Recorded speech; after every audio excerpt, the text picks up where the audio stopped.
Hello there, and welcome to another book review on this channel. I know a little bit unorthodox, mostly it's gaming content on this channel, but I am a huge history nerd. I read a lot of books, especially history-themed books, and I'm going to be doing a lot of reviews. Most reviews are going to be published on my other channel where my wife Olivia and I review books. It's called Aldra's Life. We have monthly readathons. You should definitely go down to the link below and subscribe and come watch them. But right now we're going to be reviewing Bernard Cornwell's Sharpe's Assassin. Now, this is the most recent book in potentially my favourite series, like my third favourite series. It's so good. It's the Sharpe series. It's wonderful. If you haven't read or seen Sharpe with Sean Bean, the television series, you absolutely owe it to yourself. If you have any interest in Napoleonic Wars, or you just like looking at Sean Bean in extremely attractive clothing, honestly, he's a debonair man. Alright, didn't know that about myself. But you owe it to yourself to read the books if you haven't. They are amazing. A British soldier who is elevated from the ranks and given an officership and just basically is a James Bond of the Napoleonic Wars throughout the Peninsular Campaign under Wellington, up into France. He goes to the South Americas. He's in Italy. He's all over the place. He's brilliant. And there's prequels in India. It's great. But this is Sharpe's Assassin, and that's what we're going to talk about. And I love it, but I also don't rate it extremely highly in the Sharpe books. If you ask me, should you read this? I would say 100%. If you like Sharpe, you're going to love this. It's brilliant. I thought it was really, really lovely. I read a different copy than this. They were kind enough to send me both the Galley copy and a beautiful hardcover embossed copy. I mean, just look at it. It's lovely. And I actually think you should get this just for the paper alone. Look at this paper. It's only I could care about this kind of paper. But, oh, it smells so good. I'm really looking forward to rereading it just on this copy. Sharpe's Assassin is set just after the Battle of Waterloo, which is also a Sharpe book. If you haven't read that, you should. And it's the immediate aftermath of the French retreat towards Paris, of the British and Prussian armies sweeping in. It's the collapse of Napoleon's empire. And there's a few interesting things going on. Sharpe is once again sent as a sort of military accompaniment or what have you, in charge of varying special missions. I will say straight away that this book is a bit silly. It's quite silly. A big recurring thing with Sharpe, because of this time period, soldiers were primarily as part of the rank and file. It was very rare to have special detachments that you might have in modern warfare with, you know, sections of infantry, or even in World War II of maybe a company being sent to do a specific smaller task. Think like Band of Brothers in the Battle of the Crossroads, episode 5 or 6 or something, right? Special missions behind lines or interesting things occur much more frequently nowadays. In this time period, very rare, and Sharpe basically does all of them throughout his little tenure in the Napoleonic Wars, and it gets a bit silly. Some of this beggars belief. However, going into it straight away, I don't care. It's Sharpe, I love it. I read it regardless. I have not read any others of Bernard Cornwell's books. They sound really good. I hope they kind of move away from this trope of a lone wolf with like a few dudes kicking ass. But that's basically what this book is. Sharpe is sent somewhat for some reason with like a company of men, or he's like a quarter-strength battalion, when it's like his old battalion, his old regiment, the South Essex, I think, who are now known as the Prince of Wales' own, or the Prince of Orange's own, I can't remember. And they go to Paris on special detachment with this chap, Mr. Fox, for the purposes of ascertaining stuff, finding out a conspiracy theory to assassinate Wellington. I don't want to go too much into spoilers, so I will do spoilers in a little bit, and you can just skip past. But something I think is really interesting is that this, and all Sharpe books, always have an element of historicity to them. They are focusing on something really specific and interesting and highlighting that. And in this one, it's highlighting something that I've never seen established before, which is the immediate aftermath of one of the biggest battles in history, and the most pivotal battles in history, Battle of Waterloo. Wellington said, I think, to quote him, I think he said, I have never been so close to losing a battle as in Waterloo. It was the shore hellfire thing, or something like it was a hellfire thing, something like that. It's so important. And then the end of the French Empire. This is a time when all boiler, please. Rude thing. This is the time when all of these nations get together and decide what's going to happen to the Napoleonic Empire. What's going to happen? How are we going to do this? And there were assassination attempts. Wellington was shot at twice. Once is actually in this book, which is fantastic. He gets shot at by a rifleman from a window. Seemingly just a dude with a rifle. I don't think he was ever found either. The person was ever found, not sure. There's other elements of really interesting historicity because the actual stuff that's about, the reason why they're there is actually to recover artwork.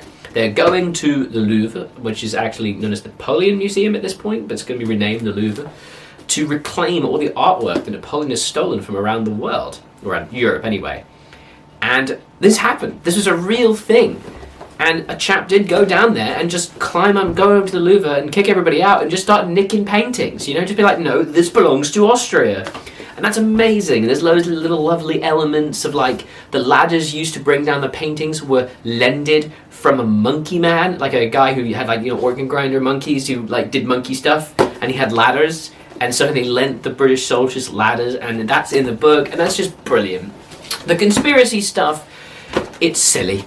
It's quite silly, and it's probably the weakest point of the book, and it's the central thing, and I don't like it. I think it's a bit dumb, it's contrived, and I'm going to go straight into spoiler territories right now, so if you don't like that, you can skip ahead. The main other character, Mr. Fox, who is like the spy chap, who's there with the art, to get the artwork, and is helping to introduce the assassin, it's very obvious he's meant to be the bad guy.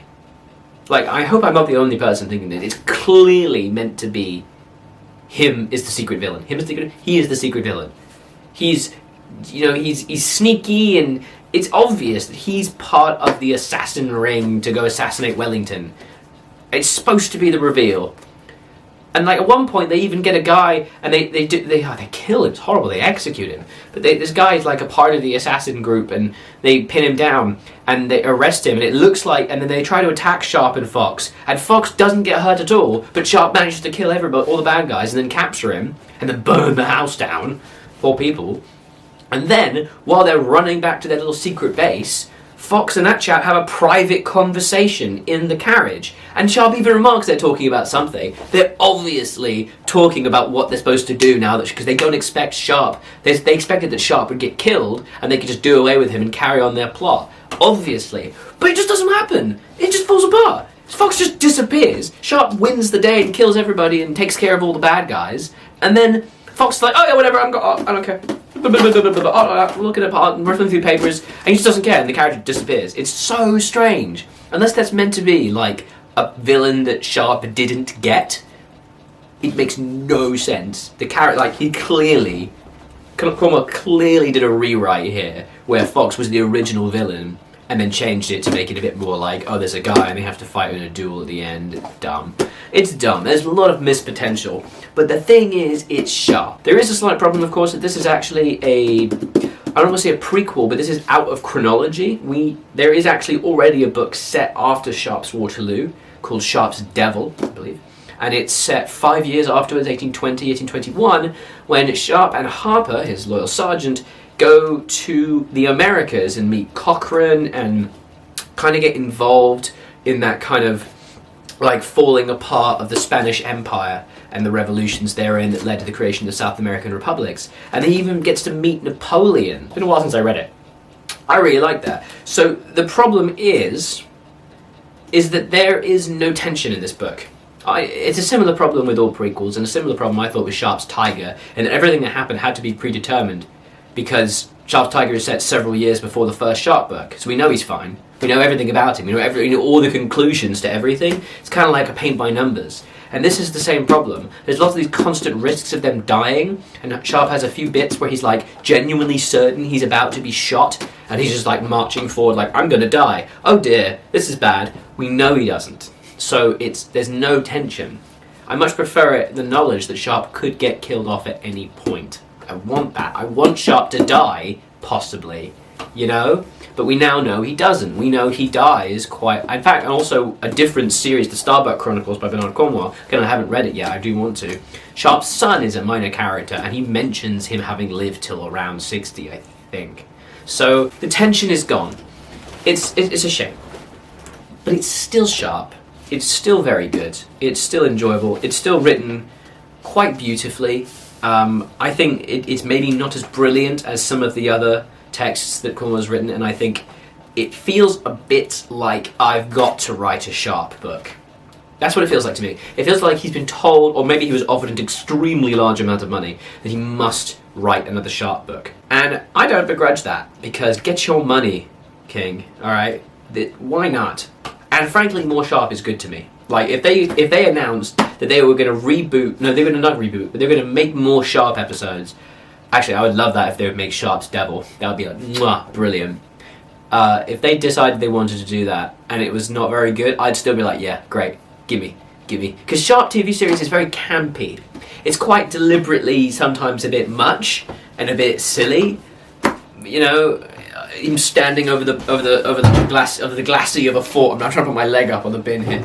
There's a bin next to me. On a glacis with an English flag fluttering behind him. Not there! Here! Fight me here where the English died! It's ridiculous. It's a ridiculous show and I love it. And I love Sharpe. So that's it. I love it. It's great. It just could be so much better. I think it needs a rewrite, honestly. But who am I to say anything of the great author Cornwell? He's a fantastic writer. Another quality that I really like about this text, actually, is Paris. I have never read a proper representation of Paris in this kind of period of time. I know you do get in... I haven't read it. I need to be more well read, honestly. In Prisoner 67851. No, that's not the right number. The name completely escapes me. It's a novel, you know, rebellions. It got made into a musical. It's in France, and it's set after the June Rebellion. So it's in like the 1830s. Oh, in Paris. That name is going to kill me when I edit this. I'm going to remember it. Oh, it's going to piss me off. But this is really interesting to see specific examples of Paris and descriptions of Paris. Like, they just invented... for this time period, they just invented house numbers, for example. House numbers had just started being used. So they're getting directions, and Sharpe is told to go to this number. He's like, what do you mean, this number? House numbers had just been invented, basically. And that's fascinating. There's the elephant. Napoleon had a big plan to create a bronze elephant that was made of melted down captured cannons and placed it... was it where the Ark was? Or I think it's on the Champs-Elysees. On the Champs-Elysees. It was going to be made of bronze, but they couldn't afford it, and it was too logistically difficult considering the war was going quite badly. So they made a temporary one out of plaster. And it... just there. It's still there. At this point, I mean, it was removed, and it was replaced with a statue. So maybe it wasn't a Champs-Elysees. I can't remember now. But it's fascinating. There's loads of those little lovely details. And that's what Cornwell's really good for. Those wonderful little details, and if you like that, you'll love this. That is my review of Bernard Cornwell's Sharpe Assassin. I keep having to look at his name because his name just does not flow well to me. I want to call him Cromwell for some reason. If you have enjoyed the video and you've enjoyed the review and like to see more on this channel, I would recommend that you definitely do let me know in the comments down below, as well as liking the video. But you should go to subscribe to Aldrahill's Life, where me and my wife will do book reviews. Monthly readathons are going on, and we are enjoying them quite a lot. The next one's going up, I think, is actually... No, the one you should be able to see will be Tenant Welfare Hall. There's a lot of really great content going on that channel, as well as brewing and cooking, so if you're interested in that, go check it out. Other than that, I just want to say thank you very much for watching, and I hope to see you in the very next video. Bye-bye.